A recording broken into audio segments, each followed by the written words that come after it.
Bonsoir à tous et bienvenue dans ce nouveau numéro de Grand Angle où nous ferons un focus sur la pêche. La côte ouest africaine est réputée pour ses ressources halieutiques, une richesse marine qui année après année attire les navires étrangers qui parfois opèrent sans autorisation. Au Sénégal, le phénomène est une vraie menace car il affecte depuis le petit pêcheur jusqu'au consommateur lambda qui voit s'envoler les prix sur le marché. À cela s'ajoutent les désastres écologiques. De plus en plus, des voix s'élèvent, acteurs de la pêche, sociétés civiles, scientifiques et économistes, tous dénoncent et tentent d'alerter les décideurs. Pêche illicite, braconnage halieutique en eau sénégalaise, c'est une enquête de Djibril Diallo, Papis Dem, Chernian, Issa Pouye et Papa Sarr.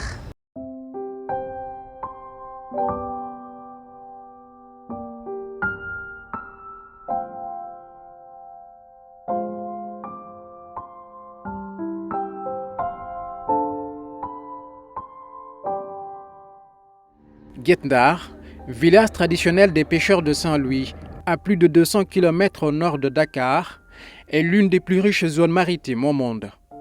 C'est ici que commence notre enquête.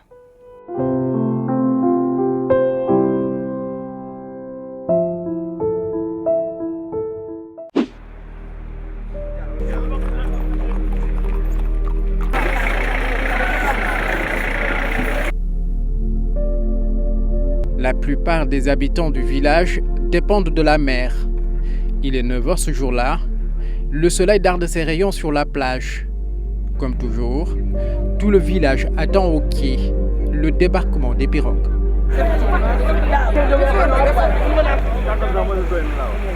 jën dafay jeex gaal yi bu ñu demee ba di maare xam nga ne loolu coono mool la te mool yi am nañu coono sonn nañu ñun nit yi jigéen sax ñun noonu nañu sonne man ba ma juddee fajar ba léegi maa ngi fii lu ma yóbbul sama ay njaboot ak dundutu yàlla parce que yàlla yemale ma jox da nga nekk.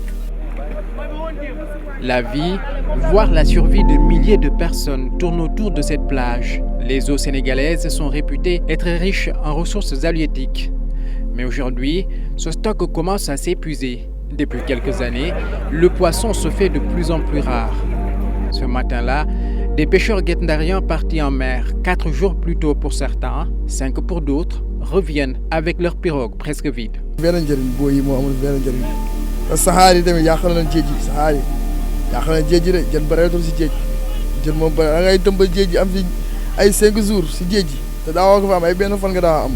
saxaar yi nu ngeen law géej mënatul dara man fu mu ne nii sax damay waayal bàyyi moom damay jaay këriñ man sonn naa ndax géej gi jaay nanu ko te fu mu ne nii c'est pas bon dara amatul si géej gi dara. Face à la rareté du poisson dans leurs eaux territoriales, à cause notamment d'une surexploitation de la ressource, les pêcheurs sénégalais sont de plus en plus dépendants des pays voisins comme la Mauritanie. Certains n'hésitent pas à y tenter des incursions à leurs risques et périls. li nu bëgg pour nu mun nga am si napp gi foog nu dugg gànnaar instant bi damay yebbi si gaal gee te jën yi fii la jógee naa so lan koy napp yi. Sénégal boo bëggee dégg dëgg ñun amuñu géej Sénégal amuñu géej gaal yi Mauritanie la ñu jógee yii fii may waxee yow nii géeju Mauritanie la ñu duggoon di sàcc du contrat du dara dañu sàcc woon bu ñu jàppee tam dañuy perte mais duñ toog te duñ liggéey.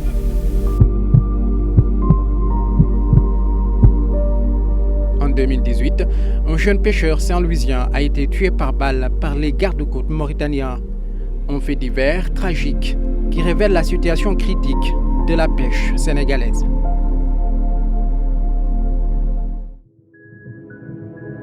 Les eaux du Sénégal font l'objet de convoitises entre bateaux principalement chinois et européens qui font quotidiennement face aux pêcheurs locaux. C'est là où se trouve le problème de la raréfaction de la ressource. Parce que nos pirogues-là ne peuvent pas concurrencer avec ces bateaux. Il y a des prises accessoires qui leur sont accordées. Ils pêchent le thon, il y a 10 000 tonnes. Ils pêchent le merlu, il y a 3 000 tonnes. Mais ils ont des prises accessoires de 15% de céphalopodes, 5% de crustacés et 20% de toute autre espèce de demersale. Et en plus de ça, maintenant, il y a eu une prolifération de bateaux sénégalais qui viennent donner ces eaux de nationalités diverses.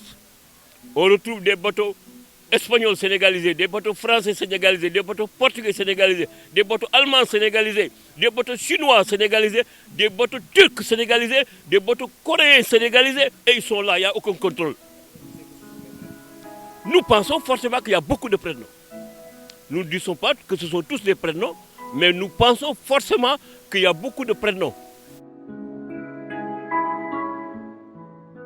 Ce balai incessant de bateaux étrangers emportant tout sur leur passage touche aussi la filière de transformation artisanale des produits halieutiques. Les femmes guetndariennes qui s'activent dans ce domaine sont elles aussi inquiètes de l'avenir de leur métier.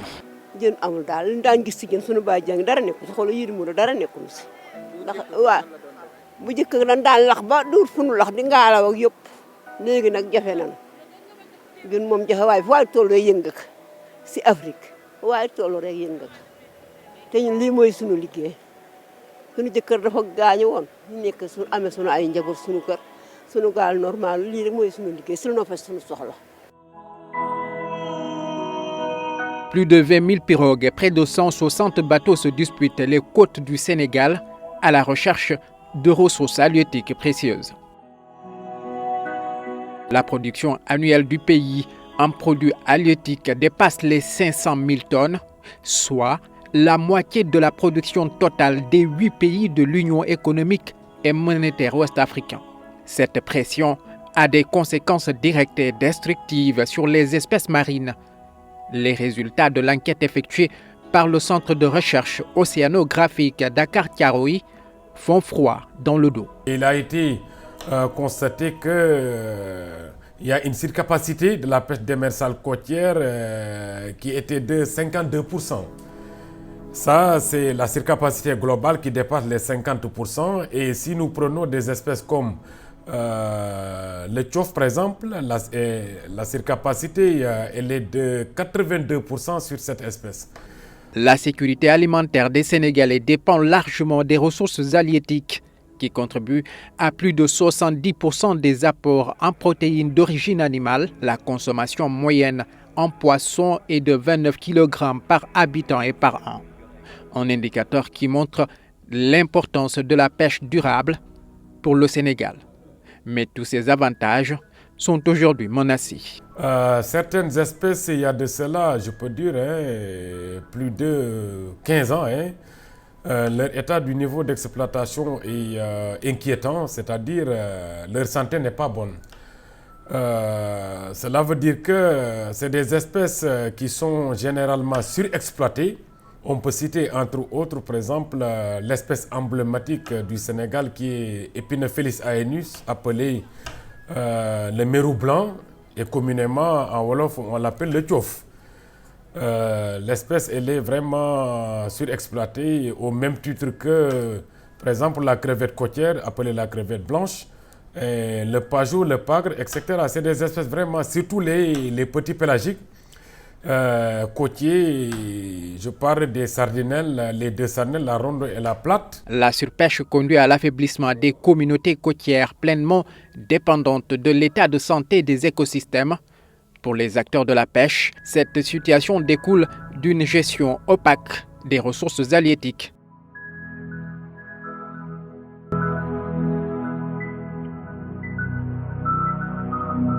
Le Sénégal a signé des accords de pêche avec l'Union européenne en 2014, autorisant à près d'une quarantaine de bateaux industriels occidentaux à pêcher dans ces eaux pour une durée de 6 ans. Aujourd'hui, des organisations non gouvernementales comme Greenpeace dénoncent non seulement le renouvellement en 2019 de ces accords auxquels elles se sont toujours opposées, mais fustigent surtout la prolifération des navires de pêche au large des côtes sénégalaises. Ça fait 2 ans que les gens demandent, Greenpeace, mais aussi les acteurs et d'autres ONG aussi ont demandé à ce que ces listes soient publiées pour que l'on puisse savoir qui est en train d'exploiter nos eaux. Mais malheureusement, jusqu'à présent, c'est la question qui demeure. Personne n'a la liste complète des navires qui sont en train d'opérer au Sénégal. Et je pense que c'est une situation dramatique parce que ça aurait pu aider non seulement les acteurs et les ONG qui sont là, qui sont en train de suivre l'exploitation de pouvoir identifier clairement quels sont les bateaux qui sont en train d'effectuer la pêche INN, donc qui sont en train de piller nos eaux afin de les identifier et de les déclarer. Pourtant, dans le cadre de son programme de pêche durable, le Sénégal s'est doté d'un nouvel arsenal juridique en 2015. Une révision du Code de la pêche de 1998 censée mieux encadrer les activités de pêche. Mais le problème reste entier. Et aujourd'hui, ce souci de préservation du patrimoine biologique marin préoccupe aussi la société civile sénégalaise. On a un bon arsenal juridique sur ces questions, mais il y a un décalage entre les textes et les faits, les textes et la réalité, du fait que, eh bien, il y a un problème de l'effectivité du contrôle qui reste assez faible, n'est-ce pas? Ensuite, le fait que les bateaux qu'on appelle les bateaux clandestins ont des moyens que parfois même nos États ne parviennent pas à contrôler. L'exploitation massive des ressources halieutiques a des conséquences écologiques, dévastatrices certes, mais les pertes économiques qu'elle a occasionnées sont aussi énormes. Point important dans l'économie sénégalaise, la pêche emploie plus de 600 000 personnes, soit près de 20% de la population active, et contribue à hauteur de 4% dans le PIB. Mais sa contribution aurait pu être plus importante si le secteur était mieux organisé. Le Sénégal est un pays côtier, plus de 750 km de côte, qui regorge des espèces rares. Mais le Sénégal est exposé à une pêche maritime, en tout cas pas organisée, qui fait qu'il y a des pertes de plus de 150 milliards que le pays enregistre. 150 milliards de pertes par an, c'est plus de 6 fois du budget annuel 2023 du ministère de la Pêche. Une importante manne financière qui échappe chaque année au trésor public sénégalais. Ce chiffre montre, en tout cas, toute la potentialité que ce secteur aurait pu permettre à notre économie d'avoir des ressources supplémentaires en termes d'entrée de devises si, en tout cas, le secteur était mieux organisé. Donc, vraiment, la pêche, indubitablement, constitue un secteur, en tout cas, pour l'économie sénégalaise, qui a toute son importance, compte tenu de sa contribution dans la production intérieure brute, qu'on appelle nous le PIB, nous les économistes, qui est à hauteur de 4%, compte tenu du nombre de Sénégalais que le secteur occupe. Aujourd'hui, entre 15 et 20% de la population sénégalaise s'active dans ce secteur. Les dégâts de la surpêche sont énormes, en plus de la destruction des écosystèmes, de la baisse drastique des principaux stocks des ressources halieutiques du pays. Ce phénomène entraîne aussi des pertes économiques considérables. Nos sollicitations d'interview avec le ministère de la Pêche sont restées vaines. Cependant, les acteurs du secteur, la société civile et Greenpeace recommandent à l'État de s'investir davantage dans la surveillance des eaux, mais aussi plus de transparence dans la gestion en publiant la liste des bateaux autorisés à pêcher au large du Sénégal. Et sur ce, nous passons à tout de suite au décryptage avec Pape Mokhtar Sellane.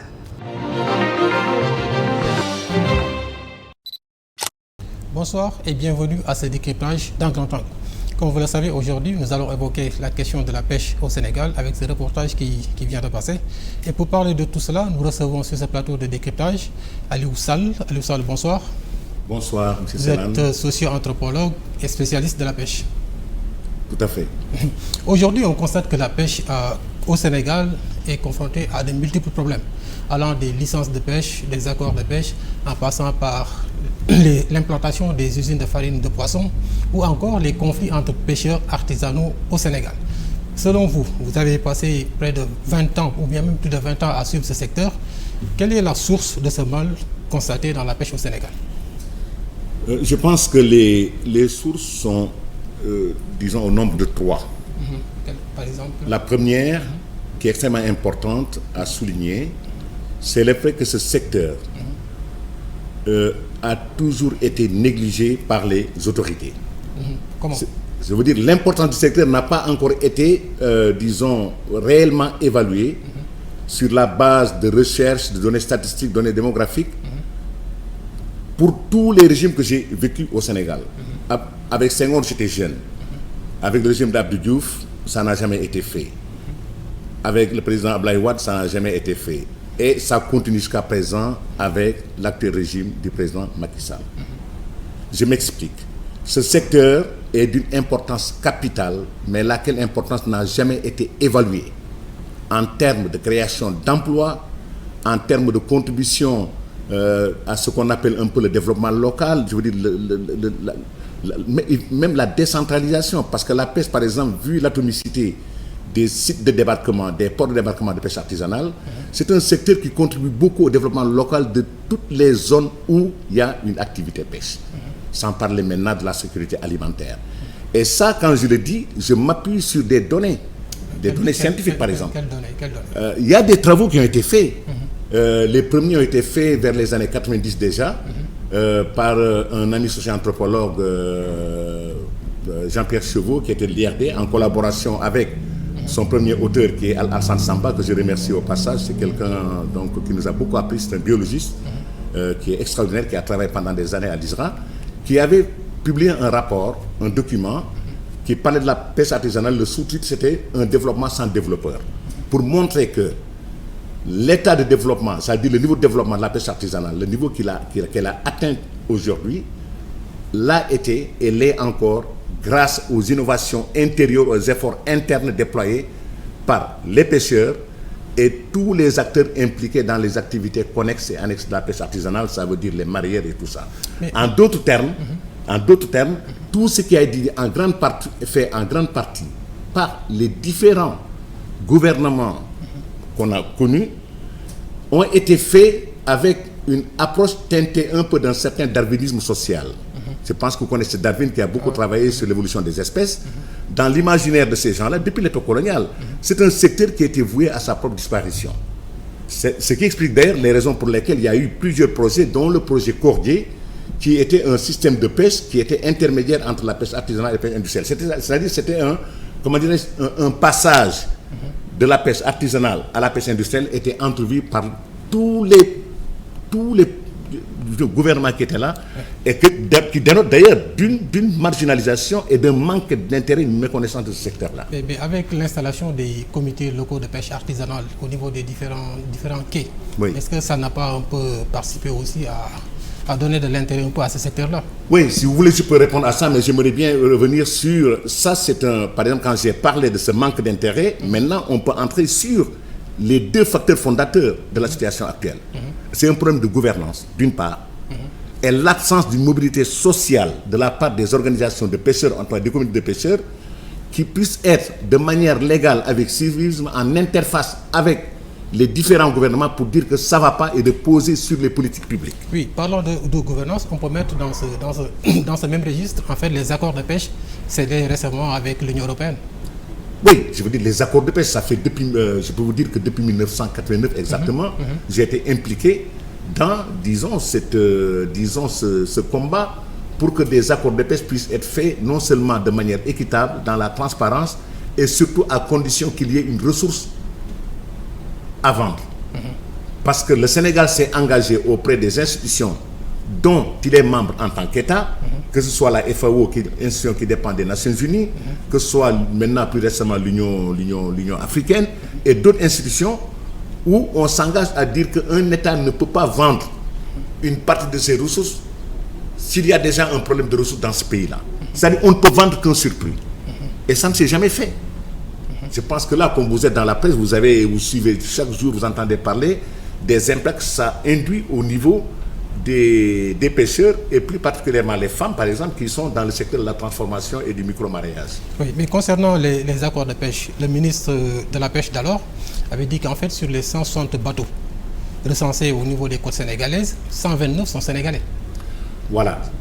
Vous savez, moi, j'ai un malaise, honnêtement, par rapport à ça. Parce que aujourd'hui, quand vous me posez la question de savoir, pour cette raison, quand vous me posez la question de savoir quel est le nombre de bateaux étrangers pêchant au Sénégal, je vous dirais que je suis dans l'incapacité, l'impossibilité de vous le dire. Parce qu'il y a l'absence de chiffres de données au niveau... L'absence de chiffres, ça c'est déjà, ça c'est plus grand.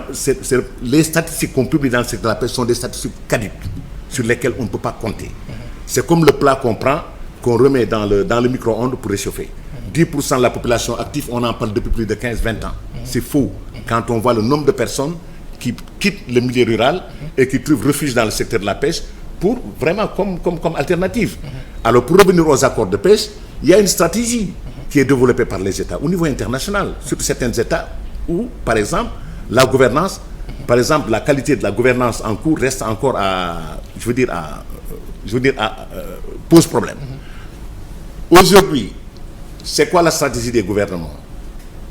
C'est de dire, écoutez, avec les ONG là, qui n'arrêtent pas de nous taper là-dessus, tout ce qui est, par exemple, organisation spéciale dans le plaidoyer, notamment concernant les accords de pêche, qu'est-ce qu'on va faire?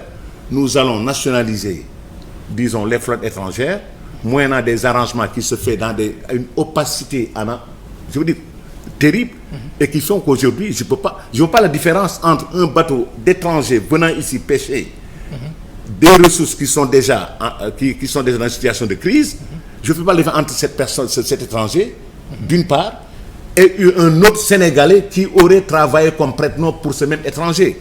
Parce que l'effort de pêche reste la même chose. C'est pas ça mon problème. Donc, en fin de compte, c'est même la pêche industrielle qu'il faut maintenant remettre en cause. Oui, mais la pêche industrielle, mais quelle est la part de responsabilité concernant surtout la question de la baisse drastique des stocks?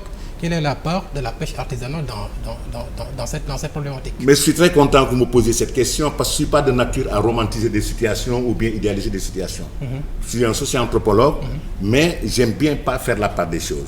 Moi, ma mission, mon travail a toujours consisté à expliquer des faits, des comportements, des moyens d'agir et de penser, mais pas à les justifier. Donc, il y a actuellement des pratiques en cours dans le secteur de la pêche artisanale qui ne sont pas de nature à garantir les ressources pour les générations futures. En particulier, la jeune génération issue des communautés de pêcheurs et qui continue à attacher une importance à ce secteur-là. Il est vrai qu'on parle de gens qui parlent vers les Canaries, tout ça, mais il y a des communautés où encore les gens sont extrêmement liés à la mer.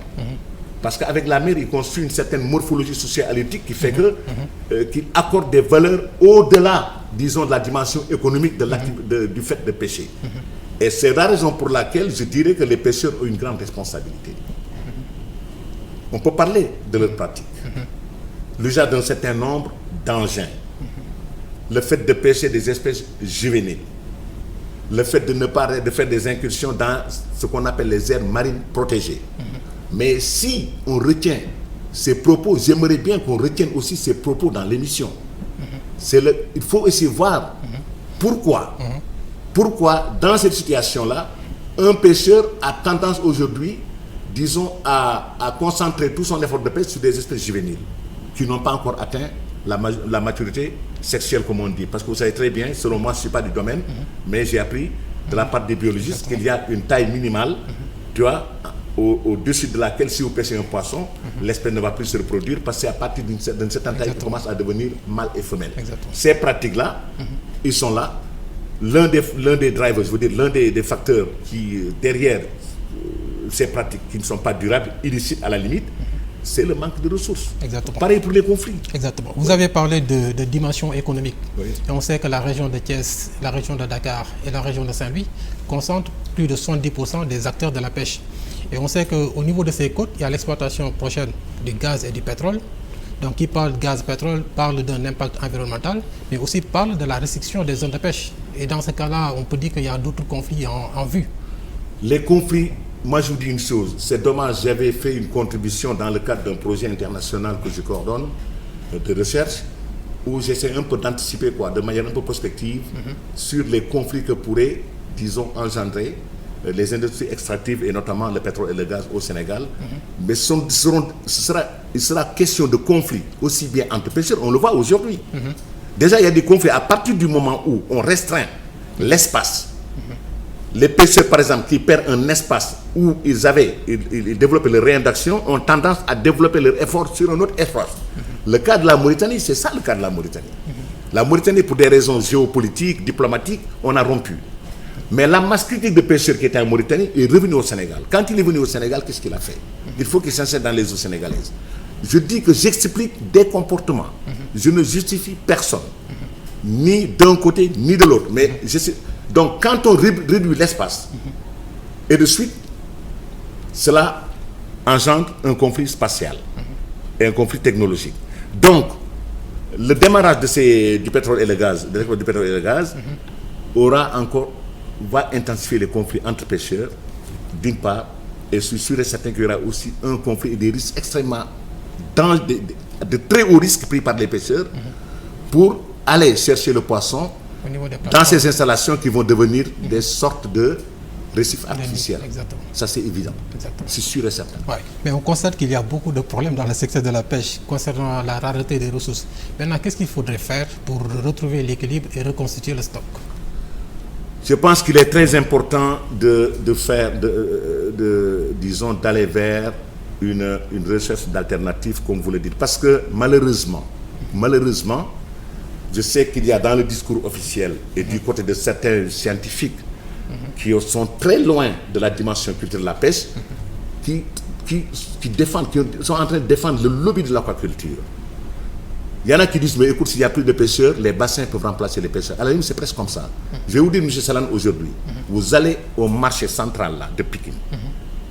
Vous serez surpris de voir la quantité de poissons que les ménages sénégalais vont acheter, pensant que ça vient de la pêche artisanale et qui sont des produits d'élevage importés au Sénégal, exportés depuis l'extérieur ici, par des Asiatiques. Je ne sais pas si c'est les Chinois ou non, je n'ose pas le dire, mais je sais. Mais ça veut dire que la question que vous posez, pour des gens qui pensent que le pêcheur n'est plus important parce que faire de l'agriculture, il ne faut pas se la poser. Mais je pense qu'il faudra se la poser.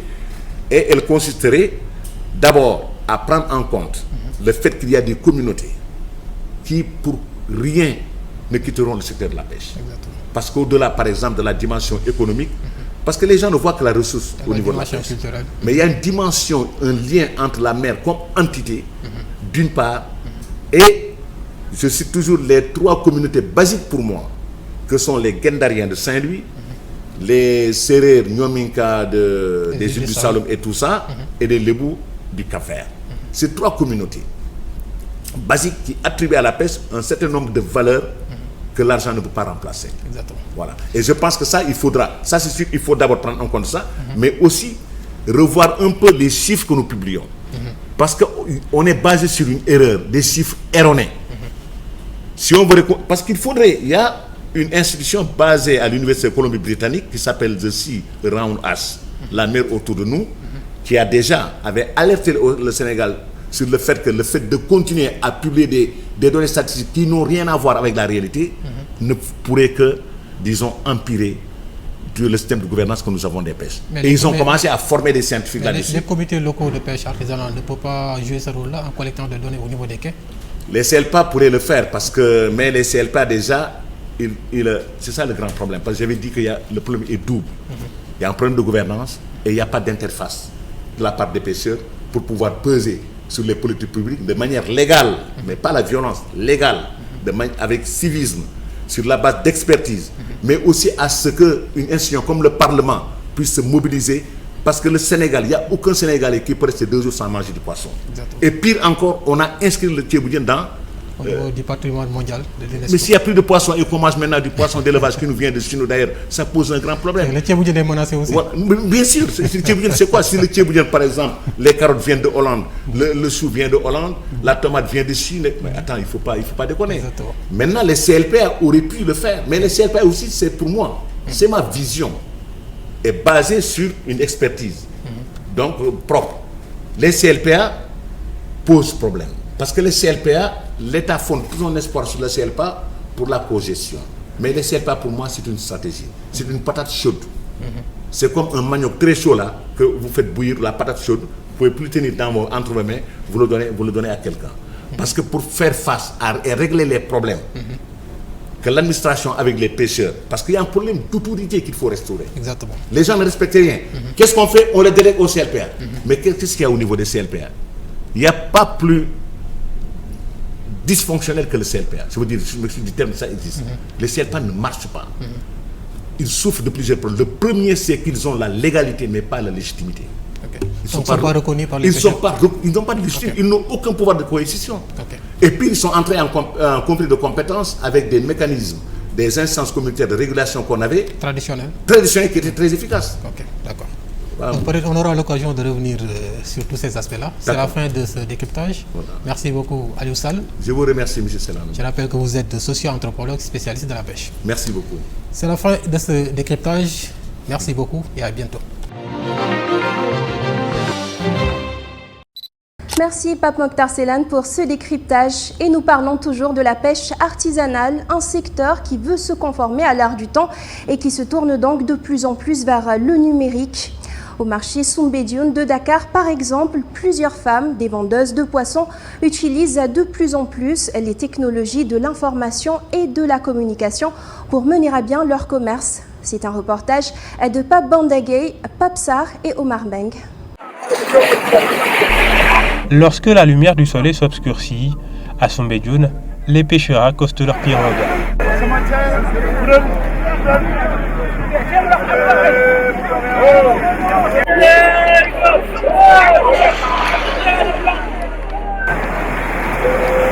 Comme chaque soir, le quai de pêche accueille des centaines de personnes venues se ravitailler en poissons. Entre vendeurs et clients, le marchandage est intense.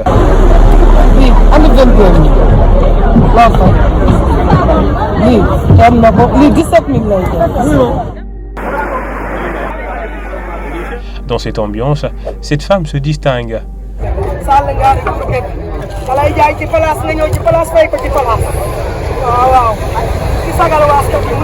Vendeuse de poissons depuis au moins 10 années, elle a une astuce des plus efficaces afin de s'attirer plus de clients. Elle expose sa marchandise sur les réseaux sociaux. Ses plateformes préférées: Facebook, WhatsApp. Avec ses outils, Oli diffuse alors ses vidéos, fait davantage connaître ses produits et arrive à fructifier ses gains au maximum.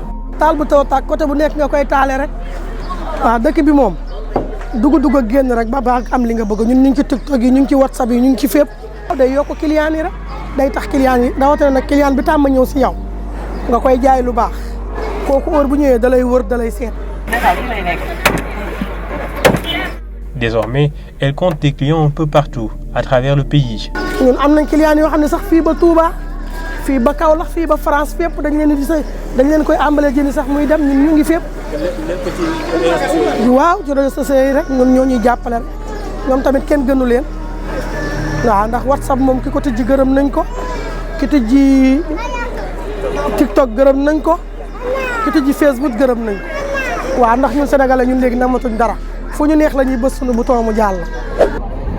De l'autre côté, Mariam utilise les mêmes procédés. À travers les médias sociaux, elle écoule toute sa marchandise et reste en contact permanent avec ses clients. damay vidéo di ko envoyé samay clients ak ñi ma xamul ñëpp ñu koy gis ba def sa si public moom ñu bari xam nañ su gaal teeree su ma jëndee damay publier samay clients daal di koy gis xam ne am naa ñu daal di ñëw di kontaan di xam ne li ma leen di jaay baax na bees. À l'image de leurs collègues, ces deux commerçantes ont elles aussi ressenti une amélioration dans leur business. Ces derniers mois, leurs ventes ont explosé. Une progression qu'elles doivent aux nouveaux supports digitaux. waaw dañ may woo téléphone su ma wàccee fii ñu ne ma jël nangam la ñu bëgg après su ma ñëwee mu jëndal leen waaw ñu ñëw jël si.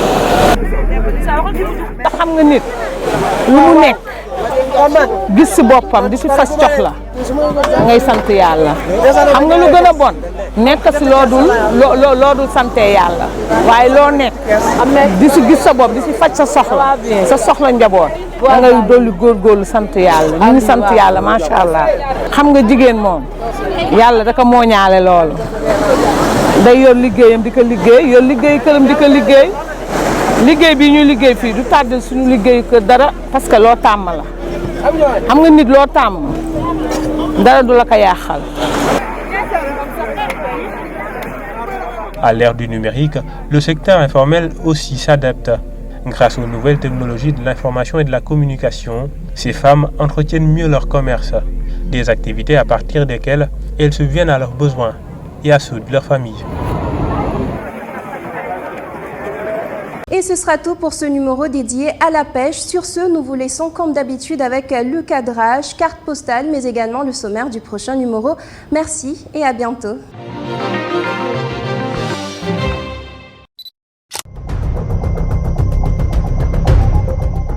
Je pense que c'est un regard mitigé. Vous savez, dans cette presse-là, il y a à boire et à manger.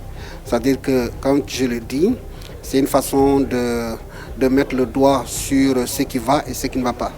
Donc vous avez des journalistes professionnels qui respectent, n'est-ce pas, les règles en la matière, mais il y a d'autres, n'est-ce pas, qui se fichent éperdument, n'est-ce pas, de ces règles-là, si bien que malheureusement on a tendance, si vous voulez, à mettre tous les journalistes dans le même panier en disant que ouais, aujourd'hui le métier est dévoyé, il est ceci et cela, parce que simplement dans la profession, il y a certains qui ont décidé de se marginaliser. C'est-à-dire qu'au lieu de respecter l'éthique et la déontologie, au lieu de respecter le minimum, n'est-ce pas, qu'on leur enseigne dans les écoles de journalisme, à savoir, quand on donne une information, il faut essayer de vérifier les sources, il faut essayer, n'est-ce pas, de les croiser. Les gens ne se donnent plus, n'est-ce pas, cette peine-là.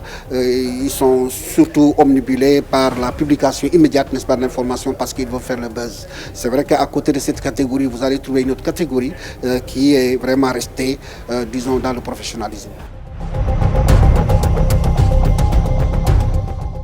Oui, ces genres journalistiques-là, il faut dire que le haut du pavé, c'est quoi? Ce qui, disons, occupe le haut du pavé, c'est ce qu'on appelle le compte-rendu. C'est-à-dire, rarement vous verrez des enquêtes parce que ça prend du temps, ça demande de l'argent, ça demande de la patience. Et généralement, les rédactions n'ont pas ces moyens d'affecter une enquête à un journaliste durant 2 mois, pardon, durant une semaine, 3 semaines, 4 semaines, hein, en lui donnant les moyens de voyager, d'aller par-ci, par-là. Donc, les rédactions n'ont pas ces moyens-là la plupart du temps. Donc, ils privilégient les comptes rendus fades de séminaires par-ci, par-là, alors que vraiment les vraies questions qui concernent la vie des populations, ces questions-là sont laissées en rade parce que quelque part, ça demande l'effort, n'est-ce pas, de la part, n'est-ce pas, des rédactions, ça demande aussi des efforts financiers.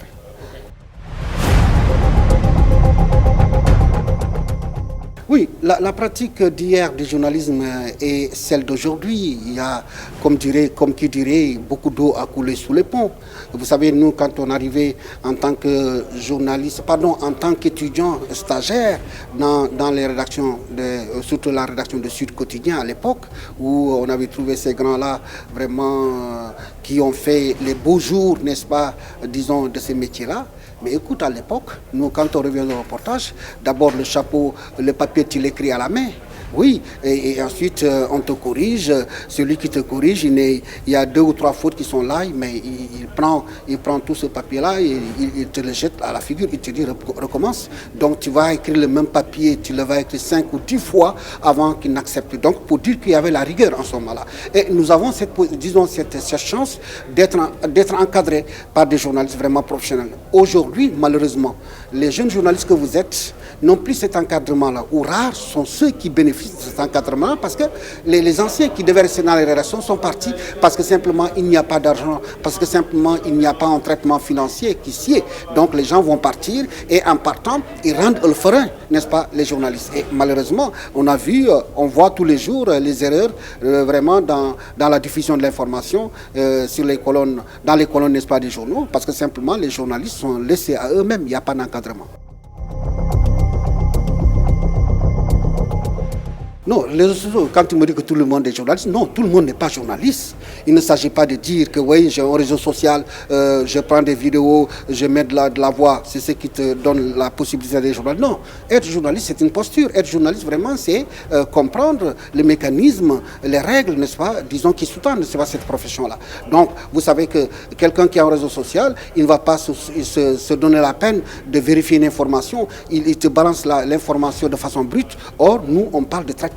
Quand on parle de traitement, ça veut dire quoi? Dans ce que vous avez vraiment récolté, qu'est-ce qui est diffusable, qu'est-ce qui n'est pas diffusable? Ça, un internaute ne se pose pas cette question-là. Donc tout le monde n'est pas journaliste. Et journaliste, c'est celui qui traite de façon professionnelle, n'est-ce pas, l'information.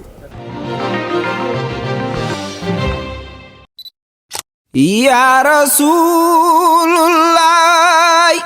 Ya Habiballah.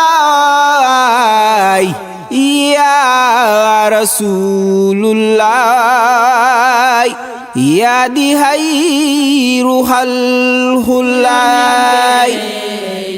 ya rasulullah ya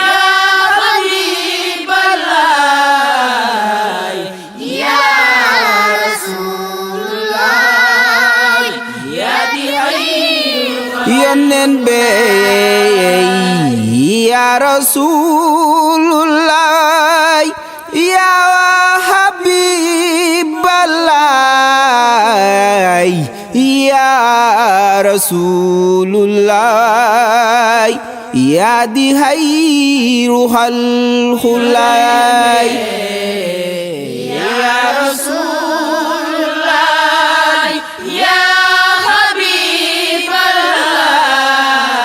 habiballah ya rasulullah ya di hayru yonen be sampanggal Islam taxaw xare nga Badar lu daan yamama gaaña daw yaa di hayru xalxulaay ya rasulullah ya habiballah ya rasulullah ya di hayru yonen be sampanggal Islam taxaw xare nga Badar lu daan yamama gaaña daw yaa di hayru xalxulaay ya rasulullah ya habiballah ya rasulullah ya di hayru yonen be sandinel lay xeer damanen say bëñ teewul nga baal leen yaa di hayru xalxulaay ya rasulullah ya habiballah ya rasulullah ya di hayru yonen be sandinel lay xeer damanen say bëñ teewul nga baal leen yaa di hayru xalxulaay ya rasulullah ya habiballah ya rasulullah ya di hayru Mustafa xar nga wer wa ñaar noon yëgg munoo rañaan nga andi julli Bilal noddu ko ya rasulullah ya habiballah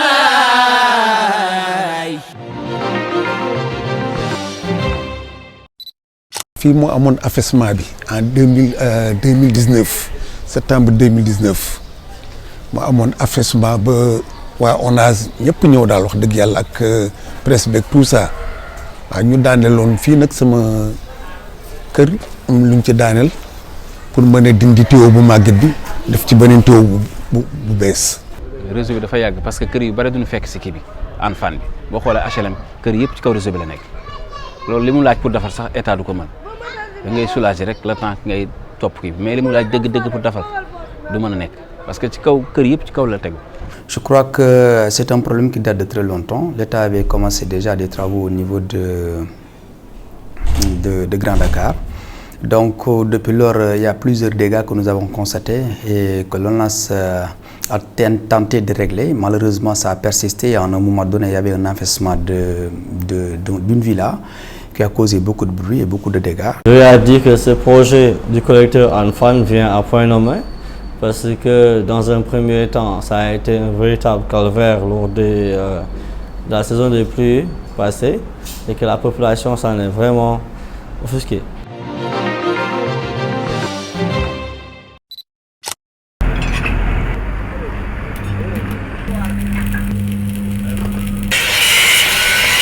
Des fois sama bopp day métti des fois sax bët yi tamit comme suude bi nii comme du ñuy xool ay poche bi nii loolu tax affaire day méttil bët yi.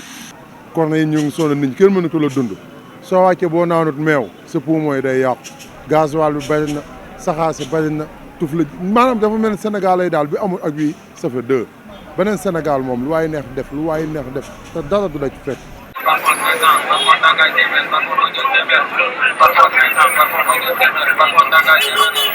te yaakaar naa ne bruit yi képp ku ko bañ da ngay toog sa kër mais boo génnee ci tali bi moom par force bruit dina la sonal loolu moom kenn mënu si dara. loolu moom dañuy jàpp ne xam rek ak bon temps mbedd bi ak tali bi moo demee noonu mais klaxon bi moom ak yooyu noonu moom ça dérange moom loolu moom kii ne mais nag kon mbedd bee demee noonu moo tax quoi.